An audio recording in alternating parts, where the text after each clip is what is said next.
ሰላም ዛሬ ታይትሉን ክርስትና ሃይማኖትና ጣዖት አምልኮ ብየዋለሁኝ። ፕሪቲ ማች የሆነ ነገር ላይ ፎከስ ለማድረግ ፈልጌ ነው። አንድ ነገር ነው የምናወራው፣ ግን እሱን ከማንሳቴ በፊት ወደሱ እንዲወስዱን አንዳንድ ነገሮችን ማንሳቴ አይቀርም። ኦኬ ዛሬ ስለ ክርስትና ሃይማኖትና የፔጋኖች ወይም ደግሞ ጣዖት አምላኪዎች አሉ አይደለም የሚያመሳስላቸውን አንድ ነገር እንመለከታለን።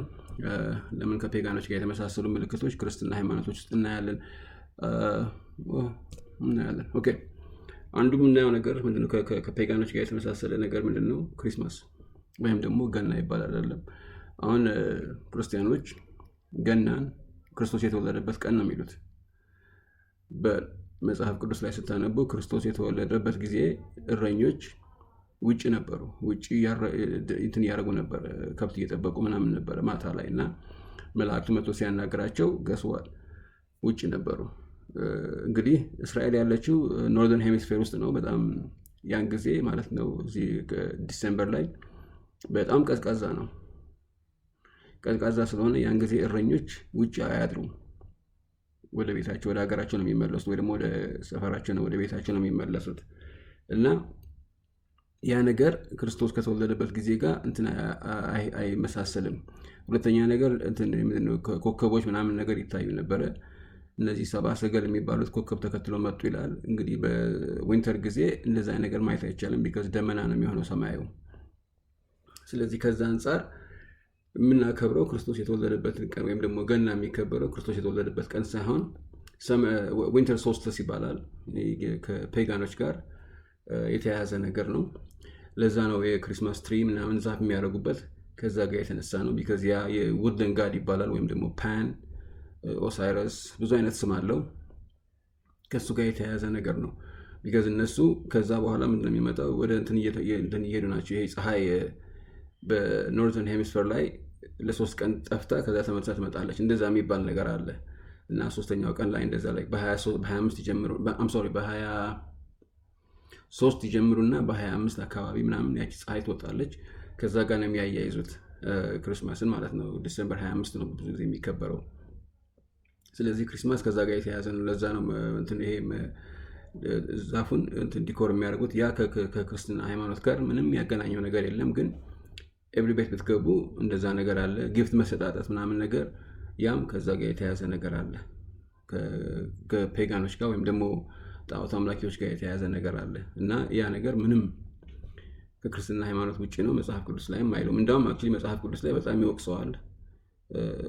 ትንቢተ ኤርሚያስ ላይ አይ ቲንክ ይናገራል ይመስለኛል። ስለዛ ሌላ ጊዜ እናወራለን። ስለሱ ለማውራት ፈልጌ አይደለም ዛሬ። ሌላው ደግሞ ፋሲካ ነው። ፋሲካ በእንግሊዝኛ ምን ነው የሚባለው? ኢስተር ነው የሚሉት አይደለም። ኢስተር የሚለው ስም የመጣው ኢሽታር ከምትለው ጋር የመጣ ነው። በምዕራባውያን ሀገር ፋሲካ ሲከበር ምንድነው ይሄ ራቢት ወይ ደግሞ ምንድነው የሚባለው ይሄ ጥንቸል የሚባሉት ነገሮች አሉ አይደል? ከነዛ ጋር የተያያዘ ነገር ነው። ሁለተኛ ነገር ፋሲካ የሚከበረው በእሁድ ቀን ነው። ክርስቶስ የሞተው አርብ ከሆነ 3 ቀንና 3 ሌሊት መሬት ውስጥ ያድራል የተባለው አይደለም። ከአርብ ጀምሮ አርብ እስከ ቅዳሜ 24 ሰዓት አለ አይደለ? ከዛ ከቅዳሜ እስከ እሁድ 24 ሰዓት አለ፣ ሁለተኛ ቀን ማለት ነው። ከዛ ከእሁድ ሰኞ 24 ሰዓት አለ። ስለዚህ ክርስቶስ መነሳት የነበረበት ሰኞ ወደ ማክሰኞ ሊሆን ጠዋት አካባቢ እንደዛ አካባቢ ነው። 3ኛ ቀን የሚሆነው ያን ጊዜ ነው። ግን ክርስቶስ የተነሳ የሚባለው እሁድ ቀን ነው ብትቆጥሩት። አርብ፣ ቅዳሜ፣ ከዛ ቅዳሜ ሌሊት አልፎ እሁድ ጠዋት ሊሆን ሲል ተነሳ አይደለ? 2 ቀን ብቻ ነው ያደረው መሬት ውስጥ ማለት ነው። ስለዚህ ያ ነገር ከክርስቶስ ጋር የሚያገናኘው ምንም ነገር የለም። እንደገና ሁለተኛ ነገር ስሙን ስታዩት ደግሞ ኢሽታር ማለት እነዚህ ጣዖት አምላኪዎች የሚያመልኳት የነበረችው ሴቷ አምላካቸው ነች። ባይ ዘ ዌይ እሷ እቺ ስዕሉን የምታዩት ማርያም እያላችሁ የምታመልኳት ሴትዮ እሷ አክቹሊ እሷ ናት፣ ኢሽታር ናት። ወይም ኢናና ይሏታል፣ ኢሽታር ይሏታል፣ ዳያና ይሏታል፣ ብዙ ስም አላት። እነዚህ ካቶሊክ ቤተክርስቲያን ስትሄዱ ማርያም እያሉ የሚያከብሯት፣ ኦርቶዶክስ ቤተክርስቲያን ስትሄዱ ማርያም እያላችሁ የምትሰግዱላት ስዕል እሷ እንትን አይደለችም፣ ማርያም አይደለችም። እሷ ስሟ ኢናና ይባላል። አንዳንድ ቦታ ላይ እናት ይሏታል። አንዳንድ ቦታ እንደውም መጽሐፍ ቅዱስ ላይ እንደገና ትንቢተ ኤርሚያስ ላይ ምንድነው የሚላት? ጠፋብኝ ምን እንደሚላት የዓለም እናት ነው የሚላት ይሆናል እንደዛ የሆነ የሚላት ነገር አለ። ስሙ ጠፋብኝ። ኤኒዌይስ ያ እንትኑ አምልኮ ከሷ ጋር የተያያዘ ነው። የሷና የልጇ የሷ የኢናናና የእንትና የሆሮስ ይባላል ስሙ፣ ወይም ደግሞ ሄሩ ይባላል አንዳንድ ጊዜ፣ ኦሳይረስ ይባላል ሌላ ጊዜ። እንደ ካልቸሩ ነው፣ ከቦታ ቦታ ይለያያል፣ ከሀገር ሀገር ይለያያል እንትኑ ስሙ። አንዳንድ ቦታ ፓን ይሉታል፣ ብዙ አይነት ስም አለው። ዳዮናይሰስ የሚሉት አሉ፣ ማን ነው ስሙ፣ ብዙ አይነት ስም አለው። በየቦታው ስትሄዱ በየሀገሩ ስትሄዱ የተለያዩ ካልቸሮች የተለያዩ ባህሎች የተለያየ ስም አላቸው። እና ይህንን ለማለት የፈለኩት ለምን መሰላችሁ? ሌላ ነገር አለ አንድ ክርስትና ሃይማኖት ውስጥ ያለ፣ እኔ እንደውም እዚህ ላሊበላ ቤተክርስቲያን ላይ ያለ አንድ ነገር አለ እና እሱን ላሳያችሁ ፈልጌ ነው ለምን እንደዛ ሊሆን ቻለ። እና ይሄ እነዚህ ክርስትና ሃይማኖት አመጣጡ እንዴት ነው እንደዚህ አይነት ነገር ሊኖር የቻለው? ለምንድን ነው ከነዚህ ከፔጋኖች ጋር አንድ ነገር የሆነው? አንድ አይነት ነገር ሊኖረው የቻለው? ባይ ዘ ወይ ትንሽ ልንገራችሁ ስለ ክርስትና ሃይማኖት። ክርስትና ሃይማኖት የመጣው ከክርስቶስ ጋር ነው ይባላል አይደለም? ከክርስቶስ ከመምጣቱ በፊት ክርስቲያኖስ ይባሉ ነበር እነሱ ተከታዮች የነበሩት። እነሱ የሚከተሉት የነበረው ሰራፐስ የሚባል፣ ልክ ታሪኩን ብትመለከቱት ከድንገል ተወልዶ ምናምን ያ ነገር ክርስቶስ ከመምጣቱ በፊት ስንትና ስንት ሺህ ዓመት በፊት የሚከበር የነበረ በዓል ነው። የአምላካቸው ስም ሰራፐስ ይባላል። እና እነዚህ ክርስቲያኖስ ይባላሉ። ወይም ደግሞ እንዴት ነው እንደ ማክ ነው የሚያደርጓቸው፣ የሚቀልዱባቸው የነበሩት እነዚያ ያን ጊዜ እዛ በክርስቲያኖስ የሚባሉት ሳይሆኑ እነዛ ሌሎቹ እነዚህ ባቢሎናውያን ከሜቲክ ሚስትሪ ስኩል ሲስተም ላቸው ወይም ደግሞ ፔጋን የሚሏቸው በእነዚህ ክርስቲያኖስ ከሚባሉ ላይ ይቀልዱባቸው ነበር። ቢካዝ እሱም ብቻ ነበር የሚያመልኩት የነበረው። እነዛ ሌላ አይነት አምልኮ ነበራቸው። እነዚህ ፔጋኖቹ ሌላ አይነት ብዙ አይነት አምላኮች አሏቸው። እነዚህ ግን ሰራፐስ የሚባለውን ብቻ ነበር የሚያመልኩት። እና ሰራፐስ ሌላ ቦታ ቪዲዮ ሰርቻለሁ ከአሁን በፊት፣ እሱ ላይ ብትመለከቱት አለ። ልክ እንዴት ነው ስዕሉ ምናምን ስታዩት ኤግዛክትሊ ከክርስቶስ ጋር አንድ አይነት ስዕል ነው፣ ሐውልቶቹ ምናምን ስታዩቸው። እና እነሱ ናቸው ክርስቲያኖስ የተባሉት። ከዛም በኋላ ያ ነገር ቀስ እያለ የተስፋፋ መጣ። ከዛ በኋላ ምንድን ያደረጉት? ይሄ ክርስቶስን ታሪክ ሃይጃክ አደረጉና ከፔጋኖቹ ጋር ቀላቀሉት። ከዛ ኮንስታንቲኖፕል የሚባለው ኮንስታንቲን የሚባለው የሮማ ንጉስ፣ ያን ጊዜ ሮም በጣም ኃይለኛ ነበረች፣ በጣም ፓወርፉል ሀገር ነበረች፣ ክርስቶስ ከእንትን ካለ በኋላ ማለት ነው። በ200 ምናምን አካባቢ ወደ 200 ምናምን 300 ምናምን አካባቢ እንትን ብለው ወስነው ክርስቶስ አምላክ ነው ብለው ወስነው፣ ከዛ በኋላ ክርስትና ሁሉም እነሱ ሮም ክርስትና ተቀበለች። ከዛ በኋላ ያን ነገር አስፋፉ ማለት ነው፣ ወደ ሌላው ዓለም አስፋፉት ማለት ነው። እና ከዛ በኋላ ነው ኢትዮጵያም ክርስትና የተቀበለችው 4ኛ ነው 5ኛ ክፍለ ዘመን አካባቢ ማለት ነው። ኤኒዌይስ ያ ነው በቃ ክርስትና መጣጡ እንደዛ ነው። ስለዚህ ክርስትና ከክርስቶስ ነው የመጣው የሚብለው ነገር ውሸት ነው። አንደኛ ክርስቶስ ስሙ ክርስቶስ አልነበረም። ኦኬ፣ ክርስቶስ ስሙ ያሽዋ ነው የነበረው። ያሽዋ ብሎ እንትን የለም። ግን ግሪኮች ያንን ወስደው ምንድን ያሉት አኖይንትድ የሚለውን ነገር ወሰዱትና እንትን አደረጉት፣ ክርስቶስ አሉት፣ ወይም ደግሞ ኢየሱስ ክርስቶስ አሉት። ያው ከዛ በኋላ እንደዛ እያለ የተስፋፋ መጣ። ያን ጊዜ ሮም ግሪክ በጣም ኃይለኛ ካልቸር ነበራቸው። በጣም የሚነገር ቋንቋ የነበረው ያን ጊዜ በጣም ሰፊ የተስፋፋ ቋንቋ የነበረው ግሪክ ቋንቋ ስለነበረ መጽሐፍ ቅዱስ ሲጻፍ በግሪክ ቋንቋ ተጻፈ። የአዲስ ኪዳን ሲጻፍ ማለት ነው በግሪክ ቋንቋ በግሪክ ተጻፈ። ያ ነገር እንደዛ እየተስፋፋ ሄደ። ብዙ ነገር ማለት እችላለሁ። ስለዚህ አሁን ስለሱ ማውራት አልፈለኩም። ጅስት እንደው ልነካካው ብዬ ነው እንጂ ያ ወደ ዋናው ነጥቤን ሊያመጣልኝ ብዬ ነው። ኦኬ ይሄ የምታዩት እንትን ምልክት ተርድ ራይክ ይባላል። ይሄ የናዚዎች እንትን ነው። ጀርመን ሂትለር ምናምን ታውቃላችሁ፣ ፕሪሹ ይታያቸዋል። ሂትለር እዚህ ጋር በቁሙ ወገቡ ላይ ያለው ሰው የሚታያችሁ። እነዚህ ሁለት መጽሐፎች ከመጽሐፎች ላይ ነው ፒክቸር ነው የወሰድኩት። እና ተርድ ራይክ ይሉታል። የሁለተኛ ዓለም ጦርነትን ያስነሳ ሰውዬ ነው። እና ይሄ ሰውዬ ያያችሁት ምልክቱን የምታዩት ከሆነ ይሄ እንደ ስዋስቲካ ይባላል። ይሄ ባንዲራው ላይ ያለው መሀል ላይ ያለው እንትን ላይ ይሄም ደግሞ ምንድነው ይሄ እጅ ላይ ምንድነው የሚባለው ይሄ አርሙ ላይ ከትከሻው ስር ያለው ነጭ ክብ ነገር በጥቁር ምናምን ነገር እንደዛ ነገር ያለው እሱን ነገር ነው። እሱ ስዋስቲካ ይባላል በእነሱ አጠራር ማለት ነው። ስዋስቲካ ግን ሌላ ስም አለው። እንመልከት። እዚህ ጋር የምታዩት ጀርመኖች ናቸው። እሱን ይዘውት ነው የምታዩት አይደለ? ይሄ እንትናቸው ነው፣ ዋና እንትናቸው ነው፣ ምልክታቸው ነው አይደለ? ኦኬ ይሄ እንግዲህ በጣም መጥፎ የተባለ መንግስት ነው። በጣም መጥፎ ብዙ ሰዎች ጨፈጨፈ የተባለ ሁለተኛ የዓለም ጦርነትን አስነስቶ ማአት ሰው ያስገድለ ወደ 50 ምናምን ሚሊዮን የሚሆን ሰው አለቀ የተባለው የሁለተኛ የዓለም ጦርነት እና ደግሞ በጣም ዘረኞች ናቸው ምናምን ነገር ከነሱ ነጭ ብቻ ነው በቃ ትክክለኛ ዘር ነጭ ብቻ ነው ምናምን ነገር እና ሌሎች ምናምኖች በጣም እንትኖች ናቸው። እነዚህ ኢቭን ትክክለኛ እንትኖች አይሁዶች ጥቁሮች ናቸው። ግን እነዚህ ያው ነጮቹ አሉ አይደል እነዚህ እንትን የሚባሉት እነሱን ሳይሆን እነሱን የሚመስሉ አሉ ላይክ እንትኖች አሉ ላይክ እነዚህ በሽተኞች የነበሩት ምናምን ነገር እና ደሃዎች ምናምን ነገር እንደዛ አይነት ነገሮችን ይጨርሱ ነበር። አይ ነው ሆሎኮስት ተብሎ ጁሾቹ ተገደሉ ምናምን ይባላል።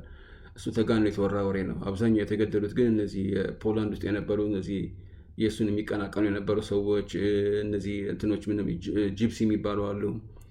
ማአት ጥቁሮች ነበሩ እዛ እነዚህ አካለ ጎደሎዎች የሆኑ ምናምን ነገር አለ አይደለ እነሱን ነው በቃ ሊያጸዱ ይፈልገው የነበሩት።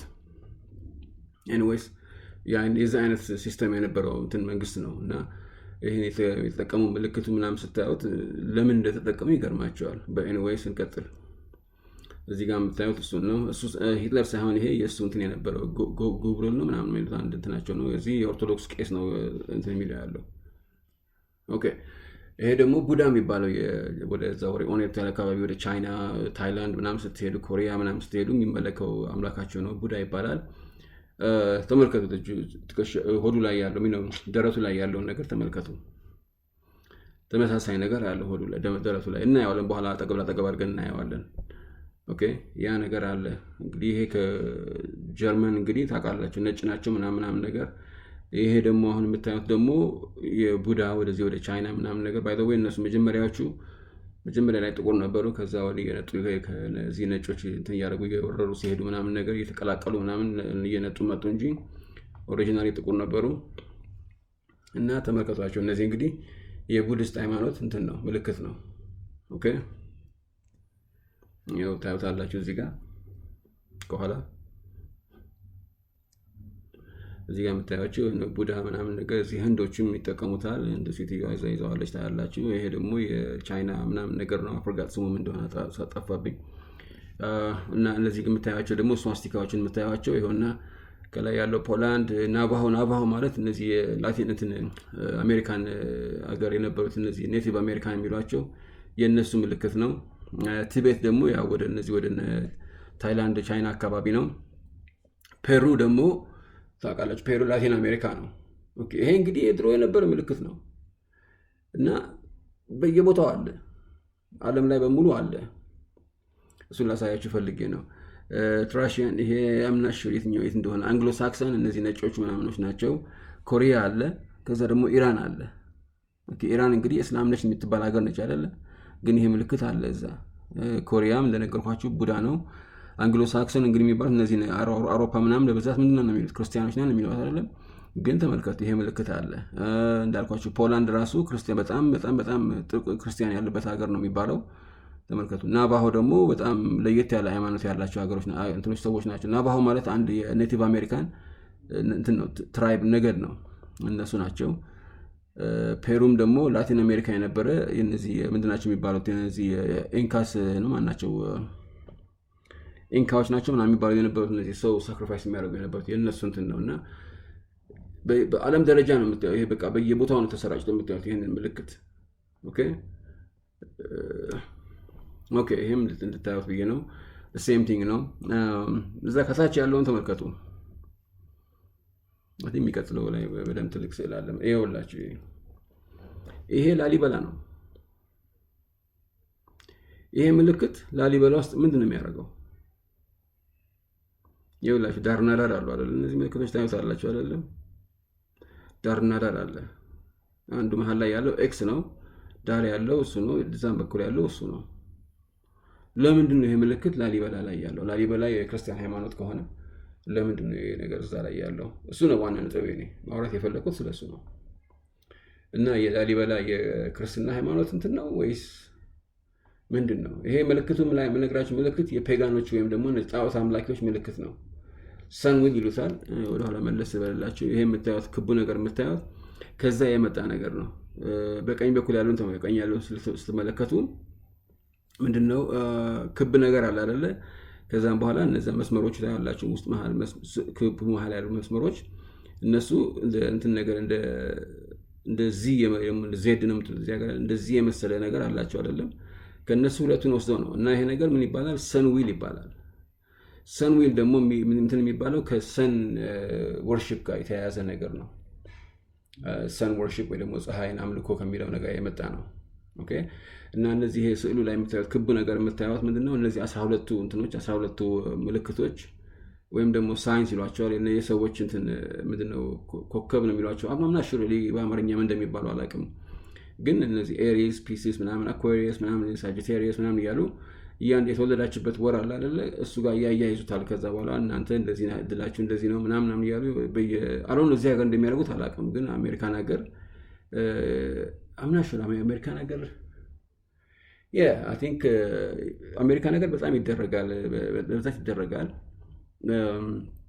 ኢትዮጵያ ግን አሁን ይደረግ አላውቅም። እኔ እንግዲህ አሁን እንዴት እንደሆነ አላውቅም። መደረጉ እናንተ ናችሁ የምታውቁት። ግን ይህን ያክል ይታወቀ ይሆን አይታወቀ ይሆን አላውቅም። አሜሪካን ሀገር ግን በጣም ኤቭሪዴይ ላይ ጋዜጣ ላይ ታዩታላችሁ፣ የተለያዩ ዩቲዩብ ቻናሎች ላይ ታዩታላችሁ፣ ዜና ላይ ሳይቀር ራሱ አንዳንድ ጊዜ ይወጣል። እና እንደውም ብዙ ጊዜ አሁን ዴት ሲደረግ ምናምን ነገር ሴቶችም የሚጠይቁት ምንድነው ምልክትህ ምናምን ይላሉ። እና ምንድነው ምልክትህ? በጣም ሴቶች በጣም ያመልኩበታል ይሄንን ነገር፣ ይሄ ጥንቆላ ምናምን ነገር በጣም ያመልኩበታል። ኤኒዌይስ ይሄ ነገር ከዛ የመጣ ነው። እና ዋና ጥያቄ ምንድነው? ለምንድነው ላሊበላ ቤተክርስቲያን ውስጥ ያለው ይሄ ነገር? እንግዲህ ክርስትና ሃይማኖት የሚባል ምናምን ነገር ላሊበላ አይደለም እንዴ? ስለዚህ ለምንድነው እንደዚህ ነገር የሆነው? ሁለተኛ ነገር መስቀሉን ተመልከቱት። መስቀሉ የክርስቶስ መስቀል አይታችሁ ከሆነ ከታች ረጅም ነው አይደለ? ይሄ ግን ኤግዛክትሊ ስኩዌር ነው። እና እንዴት ነው? ለምን ነው እንደዚህ አይነት መስቀል የሆነው? ላሊበላ ራሱ ኤግዛክትሊ ስኩዌር ነው። እና ይሄ ከክርስቶስ በፊት የነበረ እንትን ነው፣ መስቀል ነው።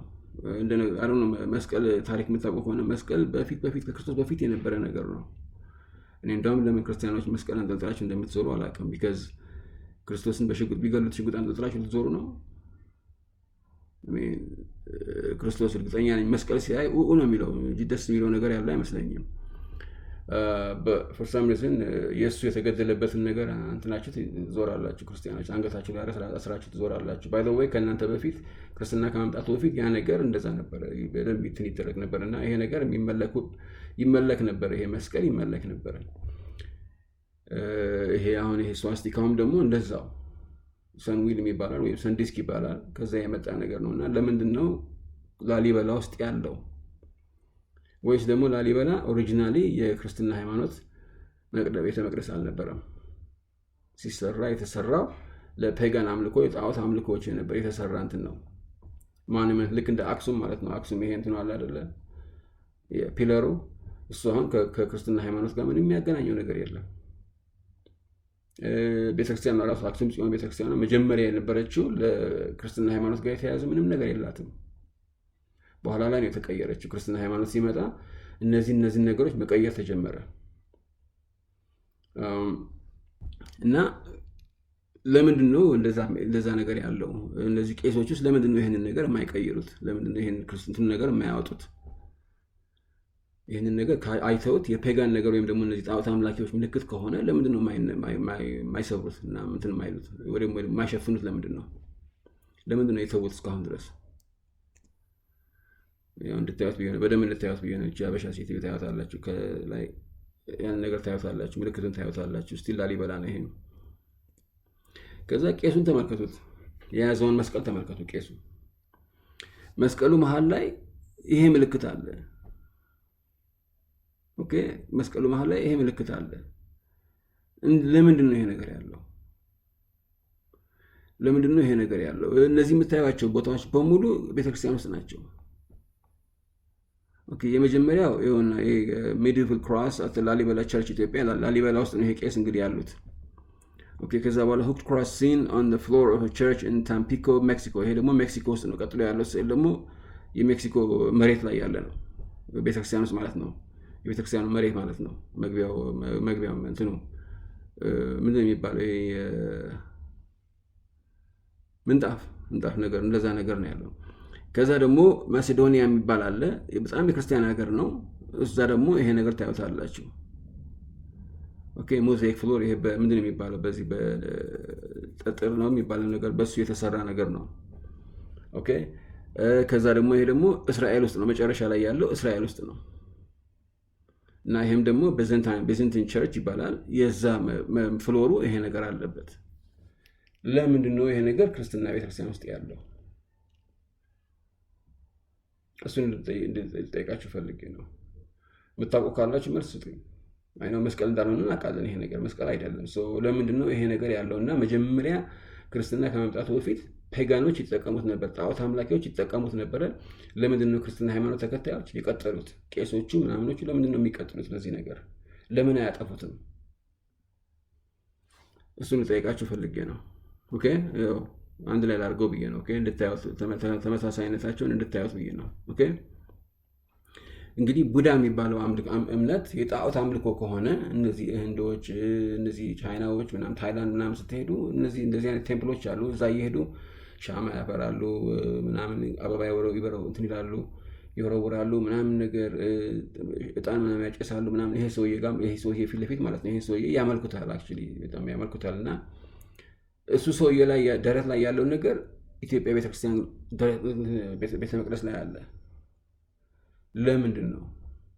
ከዛ በዚህ በጎን ስታዩ ደግሞ ናዚ ጀርመኒ ደግሞ እሱን አድርጎታል። ዘረኛ የሚባለው ሰውዬ እሱን ነገር ይዞ ስንት ነገር ሰራ። እና ለምንድን ነው ይሄ ነገር እንደዛ ተመሳሳይ ሁሉ ቦታ ያለው? ለምንድን ነው? እንደዛ ከሆነ ደግሞ ክርስትና ሃይማኖት እውነት የክርስቶስ አምልኮ ነው ወይ ደግሞ እግዚአብሔርን የመጽሐፍ ቅዱስን ተከታይ ነው ወይስ ምንድን ነው? ቢኮዝ እንደነገርኳችሁ ቅድም ገናን እናከብራለን። ገና ግን የክርስቶስ የተወለደበት ቀን አይደለም። ክርስቶስ ከመምጣቱ በፊት ስንትና ስንት ሺህ ዓመት በፊት ፔጋኖች በዛ ኤግዛክትሊ በዛ ቀን ያመልኩ ነበር።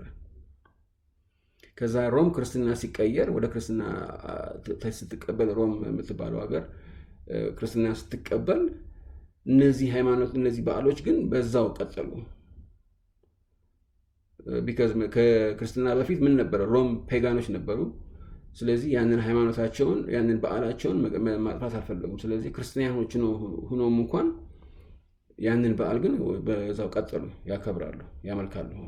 በዛ በዓል ቀጠሉ ማለት ነው። እና አሁንም ክርስትና ሃይማኖት ተከታዮች ያንን ነገር ያከብራሉ። ገና ሲባል ትልቅ በዓል ነው። ገና ግን ከክርስቶስ ጋር የሚያገናኘው ምንም ነገር የለም። ፋሲካ ሲባል ትልቅ ነገር ነው። ከክርስቶስ ጋር የሚያገናኘው ምንም ነገር የለም።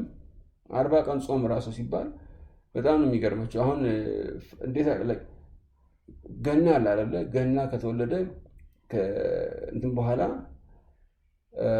ምንድነው 40 ቀን በኋላ ነው ቫለንታይንስ ዴይ የሚመጣው። ሄሩ ተወለደ ወይ ደግሞ ኦሳይረስ ተወለደ። ወንድ ስለሆነ ከ40 ቀን በኋላ እሷ ወጣች፣ ሴትዮዋ እናቱ ወጣች። ከ40 ቀን በፊት መውጣት አትችልም ሴት ልጅ ስትወልድ አይደለ እንዴ? እንዴት ነው ክርስትና ምናምን በ40 ቀን አለ ወንዶች የሚደረገው? እንደዛ ለማለት ነው።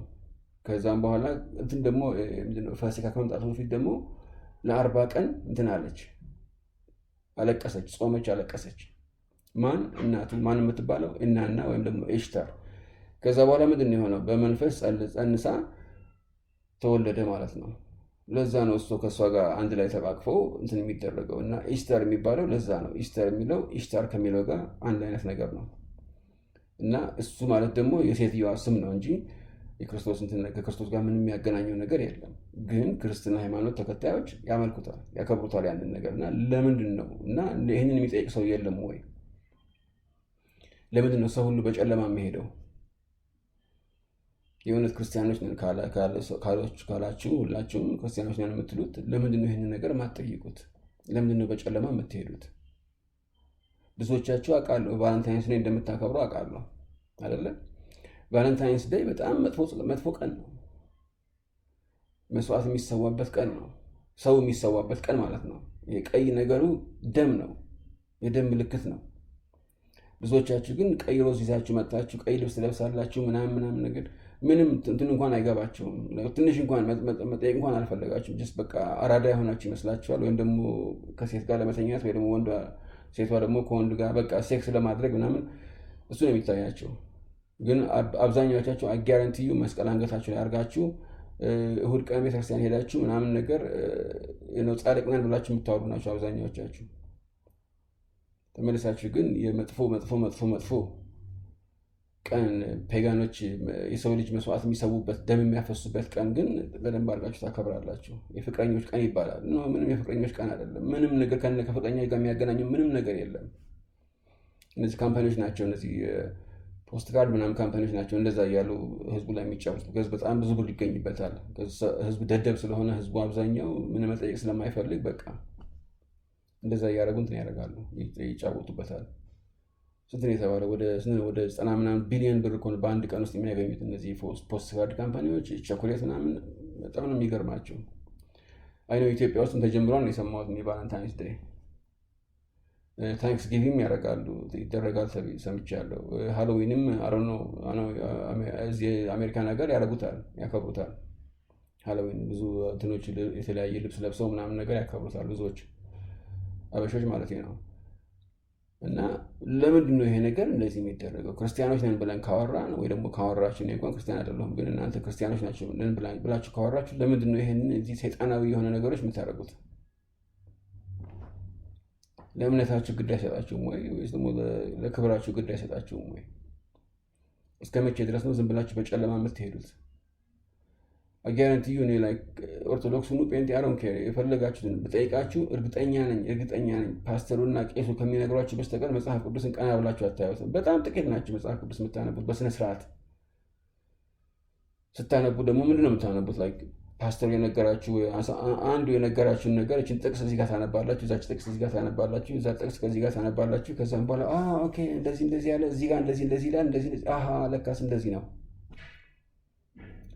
ኮንቴክስቱ አይገባቸውም። መጽሐፍ ቅዱስ ስታነቡ ሙሉ በሙሉ ማንበብ አለባቸው። ለምሳሌ አንዱን ምዕራፍ ሙሉ በሙሉ አንብቡት። ለዚህ ነው ኢሳያስ 53 ላይ ስለ ክርስቶስ ነው ስላላችሁ ብዙዎቻችሁ፣ ግን ስለ ክርስቶስ አይደለም። ቢከስ ሙሉ በሙሉ ስለማታነቡት ያችን ብቻ አንዷን ቦታ ስለምታዩ ድርቅ ብላችሁ ስለ ክርስቶስ ነው ስላላችሁ።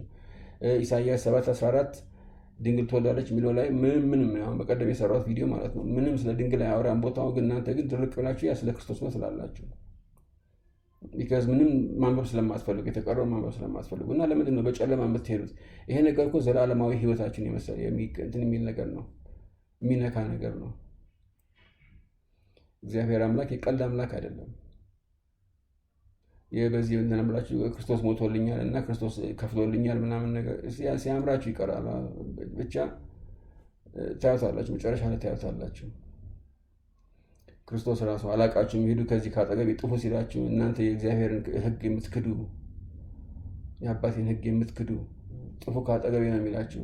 እኛ በስምህ ተአምራት አድርገናል እኮ፣ እኛ በስምህ እንደዚህ አድርገናል እኮ ምናምን አጋንንት አውጥተናል እኮ ምናምን ትሉኛላችሁ። መጨረሻ ላይ ግን ይክዳችኋለሁ ነው ያለው ክርስቶስ።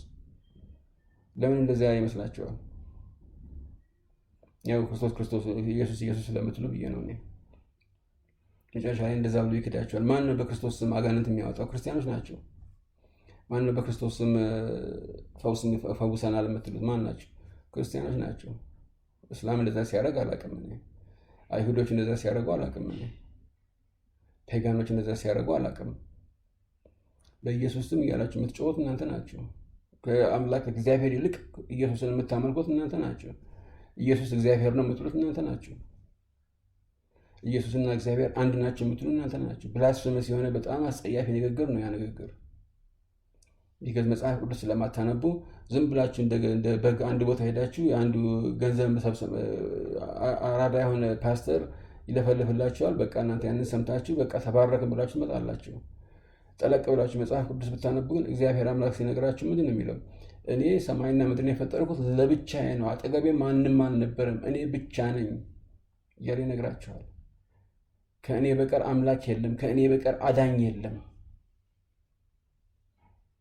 አባቶቻችሁ አብርሃም፣ ይስሐቅ፣ ያዕቆብ ያላወቁትን አምላክ አታምልኩ እያለ ይነግረናል እግዚአብሔር አምላክ። ስሙ የተባረከ ይሁን። እኛ ግን ሰው ነው የምናመልከው። ክርስቶስ ነቢይ ነው፣ ጥሩ ሰው ነው፣ ጥሩ መልካም ሰው ነበረ። የስ ተገደለ፣ ተቀበረ። ምንም ሌላ ነገር ይሄ ተነስቶ ሄደ ምናምን ነገር አትበሉኝ። ምንም አልቀበለውም እሱን ነገር። አንድ አምላክ ብቻ ነው። አንድ አምላክ ነው የማመልከው። ሰማይና ምድርን ለብቻ የፈጠረው፣ ሰማይና ምድርን በትክክል የፈጠረው፣ ሰማይና ምድርን በኃይሉ በቃሉ የፈጠረው አምላክ አንድ ብቻ ነው። ኦኬ ዘሞስታይ ብለዋለሁ። ዘሞስታይ ማለት እኩያ የሌለው አልፋና ኦሜጋ እሱ ብቻ ነው። ሌላ አልፋና ኦሜጋ የለም። አምላክ እሱ ብቻ ነው። መሞት አይገባውም። እሱ የሚሞት አምላክ አይደለም። አይሞትም፣ አይራብም፣ አይጠማም፣ ስጋ አይለብስም። ይሄ ቢዮንድ ከዚህ ከኛ አስተሳሰብ በላይ ነው። ምንም እሱን ኮምፕሬንድ ልናደርገው አንችልም። ግን እንደ ጓደኛችን አድርገን ነው የምናናግረው። ንቀታችን፣ ትዕቢታችን እሱ ሁሉን ነገር ያለው ይላል። እኛ ግን ግድ አይሰጠንም። ከእሱ ይልቅ ሰዎች እናፍራለን። እግዚአብሔር አምላክ ይልቅ ሰው ምን ይለናል እንሳቀቃለን። ቤተክርስቲያን ሄደን 90 ጊዜ እንሰግዳለን። አሜን። አንድ ቦታ ላይ ምን ይላል? ለኦርቶዶክሶች ነው የምላችሁ፣ ስዕል አታርጉ ይላል። ለስዕላት ትስገድ ይላል። ኢቭን መልአኩ ራሱ ተናግሯል መጽሐፍ ቅዱስ ላይ፣ እባክህ አትስገድልኝ፣ ለእኔ ለእግዚአብሔር አምላክ ብቻ ስገድ። ለመልአክ እየሄዳችሁ ትደፋላችሁ፣ ለስዕል እየሄዳችሁ ትደፋላችሁ። ነገርኳችሁ። ስዕሉ ማርያም አይደለችም። ስዕሉ ላይ ኪዳነ ምሕረት ትሏታላችሁ። ምን ትላለች? ነው አይደለችም። ማን? እነዚህ አይደሉም። እነዚህ ፔጋን የነበሩት፣ እነዚህ ድሮ የሚመለኩ የነበሩት ሰዎች ናቸው። ያንን ነው ይዘው የቀጠሉት እነዚህ ሌቦች፣ ሃይማኖት አምላክ እንትኖች አባቶች። ምን ያህል ጭንቅላታቸው እንደማይሰራ ስለሚያውቁ እንደዛ ያርጉ ይጫወቱባቸዋል።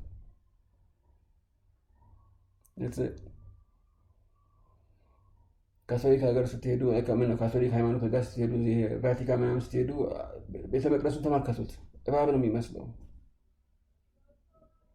ኮፍያቸው፣ የቄሶችን ኮፍያ ተመልከቱ። አፍ ነው የሚመስለው። ያ ነገር ግን ከምን የመጣ ነው? ዴጋን ከሚሉት አምላክ። ቢካዝ የሚያመልኩት አምላክ የመጽሐፍ ቅዱስ እግዚአብሔር አይደለም። የሚያመልኩት አምላክ ሌላ ነው። የዚህ ዓለም አምላክ ነው። የዚህ ዓለም አምላክ ማን ነው? ሰይጣን ትሉታላችሁ። ሰይጣን እንበለው። ሰይጣን እሱ ማለት ነው። እሱ ነው የሚመለከው። አብዛኛዎቹ ሃይማኖት ቤተክርስቲያኖች እሱ ነው የሚመለከው። ቄሶች የሚለብሱት ልብስ፣ የሚያደርጉት ነገር፣ ትራዲሽኑ ምናምን በሙሉ እግዚአብሔር አምላክ ለሙሴ ቄሶች ያድርጉ ብሎ ካለው ተቃራኒ ነው የሚያደርጉት አብዛኛዎቹ።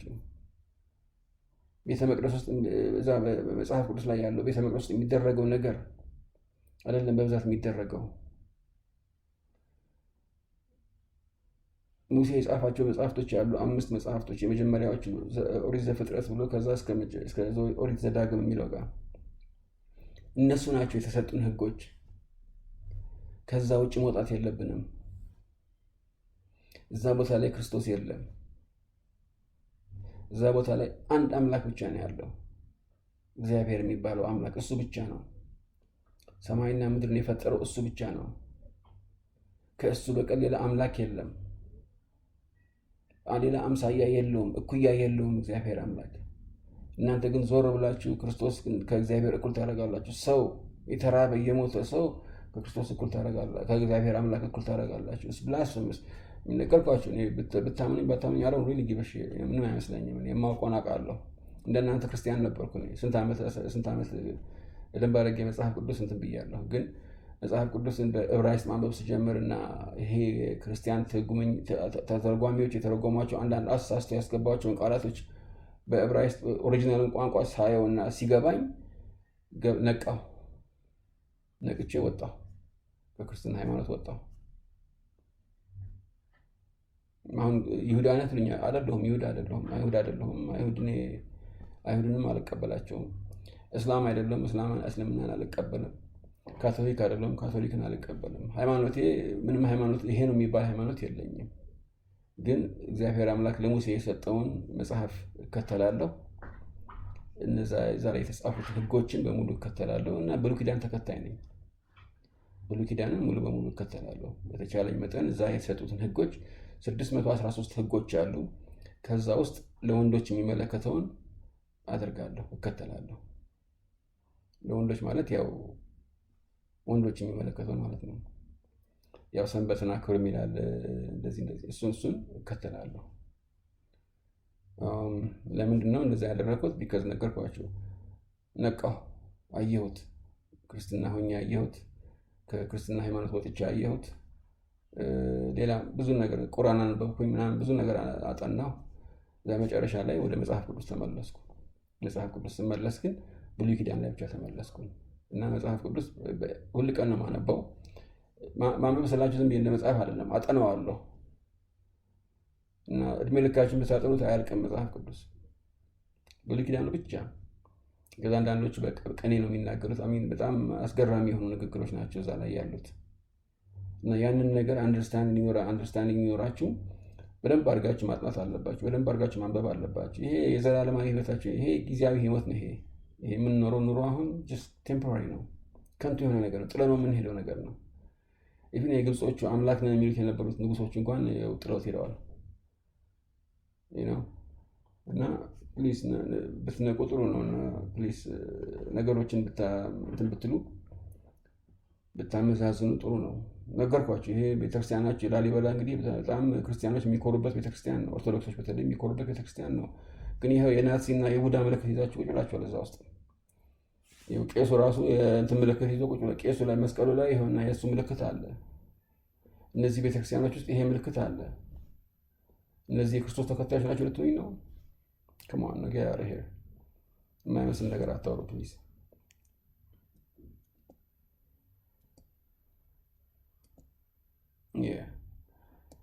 እና አጥኑት ፕሊዝ፣ ተመራመሩ፣ ትንሽ እንትን በሉ፣ አጥኑ። መጽሐፍ ቅዱስ ላይ አትመራመሩ አይልም። ቄሶች ናቸው እንደዛ የሚሏቸው። መጽሐፍ ቅዱስ ህዝቤ እውቀት ከማጣት የተነሳ ጠፋ ነው የሚለው ሞስት ሃይ እግዚአብሔር። ሞስት ሃይ ነው የምለው እግዚአብሔር አምላክን። አንዳንድ ጊዜ ነው እግዚአብሔር የምለው እንጂ በብዛት ሞስት ሃይ ነው የምለው። የሁሉም የበላይ ማለት ነው። እንደዛ እንደማለት ነው። ከሱ በላይ ማንም የለም። ሰው የሁሉም የበላይ እለዋለሁ። ፈጣሪው እንደዛ ብዬ ነው የምጠራው። እና ፕሊስ እንደዚህ እንትን አትበሉ። እኔን ደግሞ እንደገና ደግሞ ምን አለ መሰላችሁ፣ አትመኑ። ፕሊስ ሪሰርች አድርጉ፣ ራሳችሁ ትንሽ አንብቡ፣ ትንሽ አጥኑ። ትንሽ ነገርኳችሁ። እነዚህ ፓስተሮች፣ ቄሶች ስለ ገንዘባቸው ነው የሚፈልጉት። እነሱ ገንዘባቸው ነው የሚፈልጉት፣ ሌላ ነገር አይደለም። ኦኬ ብቻ እንዴት ነው እናንተ ራሳችሁ የተሰጠን መጽሐፍ አለ። ያንን መጽሐፍ ተመልከቱ፣ አንብቡት። መጽሐፍ ቅዱስ አንብቡ። በተቻላችሁ መጠን ፕሊስ እንትን በሉ። እኔ እንግዲህ ያለው ነው ምን እንደምላችሁ አላውቅም። እኔ ዩቲዩብ ሜምበርሺፕ እንድትሆኑኝ አይደለም ምን ማለት ያለው አሮን ኬር ምንም፣ ግን ለሰዎች እንዲያዩት ፍቀዱላቸው። እንትን ሰብስክራይብ እንዲያደርጉኝ ሳይሆን ጀስት ይዩትና ሼር አድርጉት። ይሄን ለማንኛውም ወይ አትሊስት የሰማችሁትን ከሰዎች ጋር ሼር አድርጉ፣ ተነጋገሩበት እና እዩት። ራሳችሁን እንትን በሉት፣ አጥኑት እና እቺም እግዚአብሔር አምላክ አይናችሁን ይክፈትላችሁ። ሌላ ምንም ምለው ነገር የለም። ጨርሻለሁ። በሚቀጥለው ደግሞ አንድ ነገር አሳያችኋለሁ። እንደገና እንዳልኳችሁ ይሄ የፔጋን እና የነዚህ ጣዖት አምላኪዎች እና ክርስትና ሃይማኖቶች በጣም ብዙ ተመሳሳይ ነገር አላቸው። ካሁን በፊት ነግሬያችኋለሁ። ክርስትና ሃይማኖት፣ ካቶሊኮች ምናምን አመጣጣቸው ከማን ነው? በፊት እነዚህ ንምራድ ምናምን የነበሩ ኩሽ ንምራድ የነበሩ ጊዜ የነበረ ሃይማኖት ነበረ። ከሱ ነው የወጡት። እነሱ ደግሞ እግዚአብሔርን የሚጻረሩ ሰዎች ነበሩ። ኩሽና ንምራድ እግዚአብሔር ለኖህ የተሰጠው ህግ ነበረ። እሱን ወደ ለነሱ ሰጣቸው። እነሱ ያንን ህግ ቀይረው የራሳቸውን ነገር ጨመሩበትና ያንን ነገር አስፋፉ እና ያንን እንዳለ ሃይማኖቶች አሁን በምድር ላይ የምናያቸው ሃይማኖቶች በሙሉ ከዛ የወጡ ናቸው። ለዚህ ነው ተመሳሳይነት ያላቸው። ብዙ ነገራቸው በጣም ተመሳሳይ ነው። እስላም ጋር ብትሄዱም ታገኙታላችሁ ይሄንን ነገር። ስለነሱ ማወራለሁ ሌላ ጊዜ ቪዲዮ ሰራለሁ። ስለ እስላሞችም ደግሞ ችግር የለውም። ግን ምንድነው ፎከስ ማድረግ የፈለኩት ክርስቲያኖች ላይ ነው። ቢካዝ በጣም እናንተ ናችሁ ሲኦል ነው የምትገባው ምናምን የምትሉት እናንተ ናችሁ። እንደዚህ ካላረክማ ሲኦል ትገባለህ፣ እንደዚህ ካላረክማ ሲኦል ትገባለህ።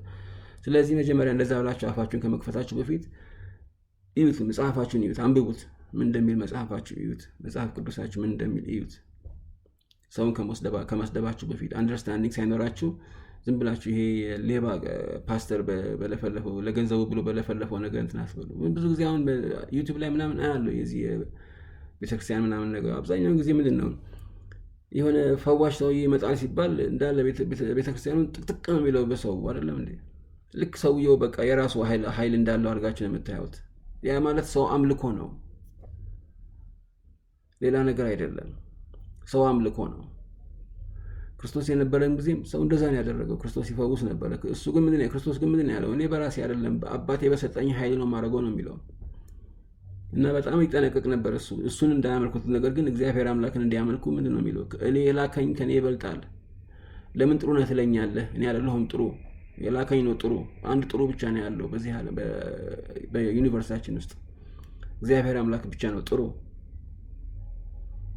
ከራሴ ምንም አላደርግም ይላል። የላከኝ የአባቴን ትእዛዝ ነው እንትን የማደርገው እያለ ይናገራል። ግን ሰው ግን ምንድን ነው ዞሮ ምንድን ነው ያደረግነው? ክርስቲያኖች ያደረጋችሁት እሱን ማምለክ ጀምራችሁ። አሁንም እንደዛ ፓስተሮች እንደምታመልኳቸው ምንም ከማምለክ ወደኋላ አትሉም። እንዴት እንደምትቆጠቆጡ እነዛ ሰዎች ሲመጡ ሌባ ፓስተሩ ላይ የተነሳ እንደዚህ ብሎ እግዚአብሔር እነሱን አያናግራቸውም። ሰይጣን ነው የሚያናግራቸው። ልንገራችሁ፣ እግዚአብሔር አምላክ መናገር አቆሟል ከህዝቡ ጋር። ይሄ እነዚህ ፕሮፌት ነኝ ምናምን እያሉ ውሸታቸው ነው። ደግሞ እግዚአብሔር ምስክሬ ነው፣ ውሸታቸው እንዳለ ውሸታሞች ናቸው። ማንም እግዚአብሔር ማንንም የሚያናግረው ሰው የለም። በአሁኑ ጊዜ የሚያስፈልገን ነገር በሙሉ መጽሐፍ ቅዱስ ላይ አለ፣ ተነግሮናል። ያንን ተከትሎ መሄድ ነው። በቃ ቆይቷል። ክርስቶስ ከመምጣቱ በፊት ያ ነገር ተዘግቷል። እግዚአብሔር ከሰው ጋር መነጋገር አቆሟል። ህጉ ተሰጠን፣ መጽሐፍ ቅዱስ ተሰጠን። ያንን ተከትለን ማድረግ ያለብንን እናደርጋለን። ከዛ በተረፈ ማንንም አያናግርም። ይሄ በህልም እየመጣሁ ክርስቶስን አየሁት እንደዚህ ማርያም መታ እንደዚህ ያለችኝ ምናምን ተፋካሪ ሄርሜን ሸይጣኖች ናቸው የሚያናግሯቸው ያሉት። አው ደግሞ ስለተፈወስኩኝ ምናምን ደግሞ አትበሉኝ። ሄዱ እስልምና ጋር ፈውስ አለ። እነዚህ ቡዳ ምናምን የሚባሉት እነዚህ ሂንዱ ምናምን የሚባሉት ሃይማኖቶች ጋር ሄዱ፣ እዛም ፈውስ አለ። ህንድ ሀገር አለ አንድ ሰውዬ 30 ምናምን ሚሊዮን ተከታዮች ያሉት ሰውዬ፣ ሰው ከሞት ያስነሳ ሰውዬ። ምንም የሚደንቅ ነገር አይደለም ይሄ ፈውስ ስለተፈወሰ ወይ ደግሞ እንደዚህ ስላደረገ እንደዚህ አይነት ነው። ሰይጣንም ይፈውሳል። ሰይጣን ተአምር ያደርጋል፣ ስንት ተአምር ያደርጋል። ምንም ብርቅ ነገር አይደለም። ያ የእንትን ምልክት አይደለም፣ የንጹህ ወይ ደግሞ የጻድቅነት ምልክት አይደለም መፈወስ።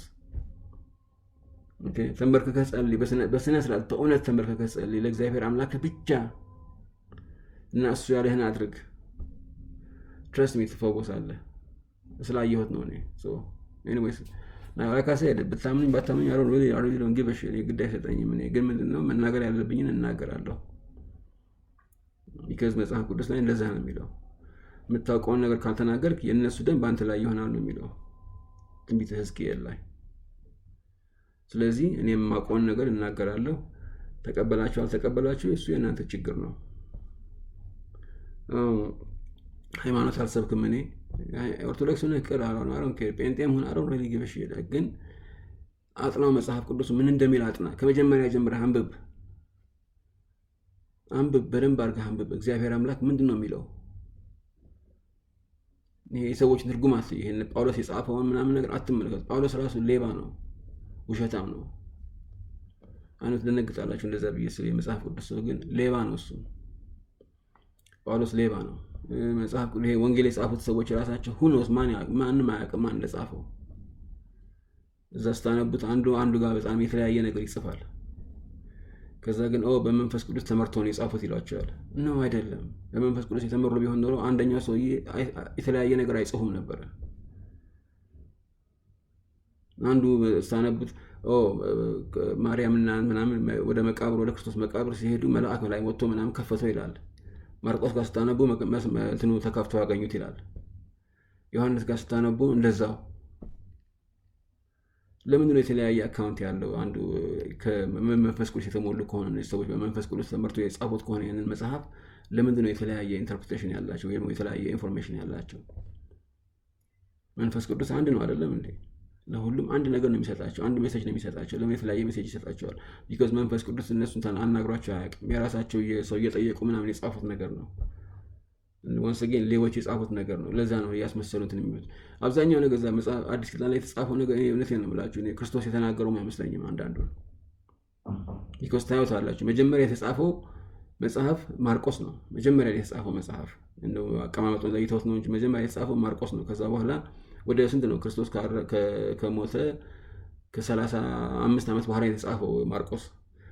ከዛም በኋላ በ10 ዓመት ውስጥ ማቴዎስ የሚባለው እንዳለ የማርቆስን ገልብጦ ከዛ አንዳንድ ነገር ጨማምሮ ደግሞ ጻፈ። ከዛ ሉቃስ ጻፈ። መጨረሻ ላይ ማን ነው የጻፈው? ዮሐንስ ነው የተጻፈው። ዮሐንስን አይታችሁት ከሆነ ትክክለኛ አብዛኛው ክርስትና ሃይማኖት ተከታዮች ቤተክርስቲያኖች ምናምን ነገር እሱ ላይ ነው የሚያተኩሩት። ቢኮዝ ብዙ የተሳሳቱ ነገሮች ያሉትን እዛ ማቴዎስ ላይ፣ ማርቆስ ላይ፣ ሉቃስ ላይ ያሉትን በሙሉ አስተካክሎ ነው የጻፋቸው። ቢኮዝ ብዙ ጥያቄዎች ሲጠየቁ ጊዜ እሱ አስተካክሎ እንደዚህ ብሎ መልስ ሰጣቸው። አሁን ማርቆስ ላይ ስታነቡ ስለ ማርያም ምናምን ነገር አያወራም። ስለ ክርስቶስ መወለድ አያወራም።